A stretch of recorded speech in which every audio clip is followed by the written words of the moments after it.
But at the end of it, I don't want to go because these things are all, the tapes are available, the records are there.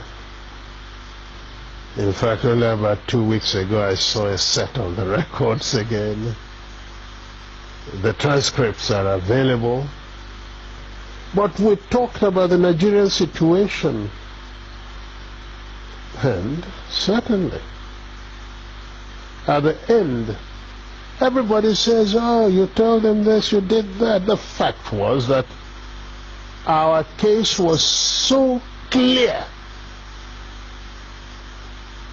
that I actually believed at the end of Aburi that the problem was not Gawan, but probably some ambassadors in Lagos who were pressing for something else.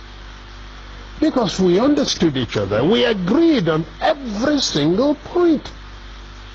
The drafting was, in fact, my chief secretary with 2 other chief secretaries from the other side.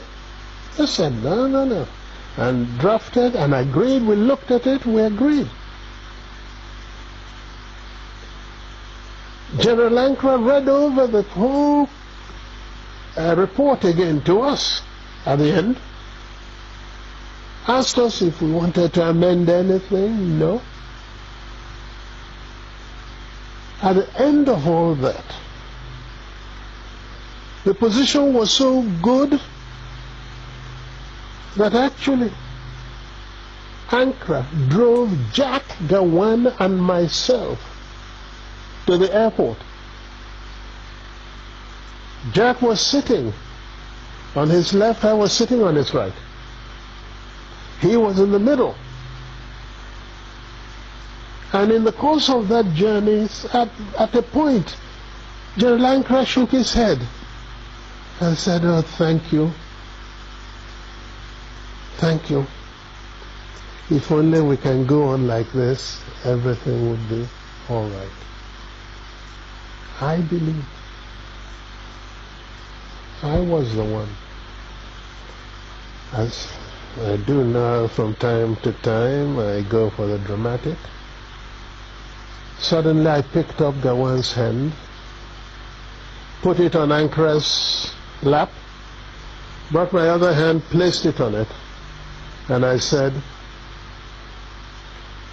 General Sir, hold us together, I want to say something. So General Ankara put his hand on top of the 2 hands, and I said, General, I want to assure you that I am totally satisfied with everything we said. I will even go further and say to you something I did not say at the conference, and that is that once we have implemented everything we have said, I would ask you for one favor and one favor only, and that would be to be the one to propose Jack Gawan as a head of state of Nigeria. It was a 2-day conference of peers and old mates, but its aftermath produced even further controversy. When we came back and Ojukwu did not go to make the statement he made first, virtually giving the impression that we've agreed for a confederation to move apart, etc., which was really not in exactly that. If I had had the opportunity to make my broadcast in the first, because that was the agreement, not for him to make the broadcast first, then if I had committed myself to what he said, then there wouldn't have been any problem. But he went and said certain things that certainly looked wrong, and therefore we saw in practically everything he did, I think it was for to play up to the gallery, not being sincere. At Aburi, yes, we agreed on area commands for the armed forces. At Aburi, we agreed that the police force would be decentralized. We agreed on those. Yes.